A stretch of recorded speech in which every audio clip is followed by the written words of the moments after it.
तुम हिंदू लोग पत्थर की पूजा कैसे कर सकते हो? उस बेजान मूर्ति में भगवान रहते हैं, ये तो मजाक ही होगा। ये तो सिर्फ आपका पाखंड है। हमें तो इन खिलौनों की जरूरत नहीं होती। देवी, आपके प्रश्न का उत्तर मैं जरूर दूंगा, लेकिन क्या आप वो सामने वाली तस्वीर यहाँ मंगवा सकती हैं? जरूर, ये मेरे स्वर्गीय पिता की तस्वीर है। मैं उनसे बहुत प्रेम करती हूँ। बहुत सुंदर तस्वीर है। अब मेरा आपसे एक छोटा सा निवेदन है, इस तस्वीर पर थूक दीजिए। What? आप क्या कह रहे हैं स्वामी जी? ये मेरे पिता है, मैं इनका अपमान कैसे कर सकती हूँ? इस पर सिर्फ रंग लगे हैं, इसमें न जान है न ये बोल सकता है। इस पर थूकने से आपके पिता को कैसे चोट लगेगी? थूकिए। स्वामी जी, ये सिर्फ कागज नहीं है, ये मेरी पूरी दुनिया है। इस तस्वीर को देखकर मुझे उनका प्यार याद आता है। आप मेरी भावनाओं का मजाक उड़ा रहे हैं। बस देवी, यही बात मैं आपको समझाना चाहता था।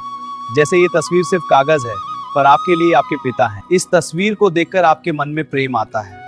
बिल्कुल वैसे ही हम हिंदुओं के लिए मूर्ति सिर्फ पत्थर नहीं होती, वो हमारे ईश्वर का प्रतीक होती है। उस मूर्ति के माध्यम से हम उस परम शक्ति को महसूस करते हैं। ये अंधविश्वास नहीं, ये भावनाओं का विज्ञान है। लेकिन मेरे मन में एक और बड़ा सवाल है, अगर बुरा ना माने तो पूछूं? पूछिए देवी।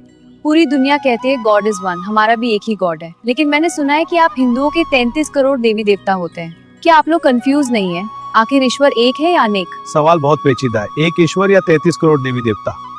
देवी जी, सबसे पहले तो आपका सवाल ही गलत है। हिंदू धर्म में 33 करोड़ देवी देवता नहीं, 33 कोटि देवी देवता है। मतलब मैं कुछ समझी नहीं। हमारे वेदों में लिखा है 33 कोटि देवी देवता। संस्कृत में कोटि शब्द के दो अर्थ होते हैं। अंग्रेजों ने कोटि का अनुवाद करोड़ कर दिया और मजाक बना दिया। सिर्फ 33 प्रकार? कौन कौन से? सुन लीजिए ध्यान से। 12 आदित्य सूर्य के रूप, 8 वसु प्रकृति की शक्तियां, 11 रुद्र चेतन शक्ति के रूप और 2 अश्विनी कुमार, कुल मिलाकर टोटल 33। ये वो शक्तियां हैं जो दुनिया को चलाती हैं। बाकी ये सब इन्हीं के अलग अलग रूप हैं। आपकी बात समझ आ गई कि 33 करोड़ नहीं बल्कि 33 कोटि देवता हैं। लेकिन फिर भी 33 ही क्यों? आपका भगवान ऑल इन वन नहीं है? ये एक गंभीर प्रश्न है। विद्या के लिए सरस्वती, पैसे के लिए लक्ष्मी, रक्षा के लिए हनुमान, इतने सारे अलग अलग भगवान की जरूरत क्या है? सीधा मुख्य भगवान से बात क्यों नहीं करते? जेनिफर, तुम्हारे देश को कौन चलाता है? हमारे प्राइम मिनिस्टर। तो क्या तुम्हारे प्राइम मिनिस्टर खुद जाकर सड़कों पर झाड़ू लगाते हैं? क्या वो खुद बैंक में बैठकर पैसे गिनते हैं? या खुद स्कूल जाकर बच्चों को ABCD पढ़ाते हैं? क्या इतने सारे काम अकेला प्राइम मिनिस्टर कर लेता है? नहीं, वो तो PM है। काम करने के लिए उनके पास अलग अलग मिनिस्टर्स होते हैं, जैसे education minister, finance minister, defence minister. बस यही लॉजिक है जेनिफर। हमारे परमात्मा एक ही है, वही इस सृष्टि के प्राइम मिनिस्टर है। लेकिन इतनी बड़ी सृष्टि को सिस्टमैटिक तरीके से चलाने के लिए उसने अलग अलग विभाग बांट रखे हैं। जैसे अगर तुम्हें नॉलेज चाहिए तो एजुकेशन मिनिस्टर के पास जाओ, यानी माँ सरस्वती।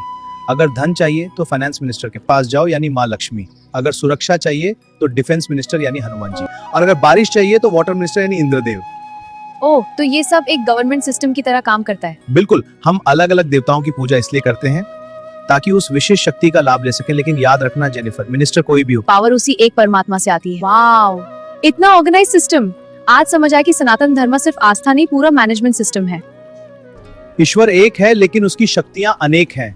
सही चैनल चुनिए, अर्जी जल्दी सुनी जाएगी।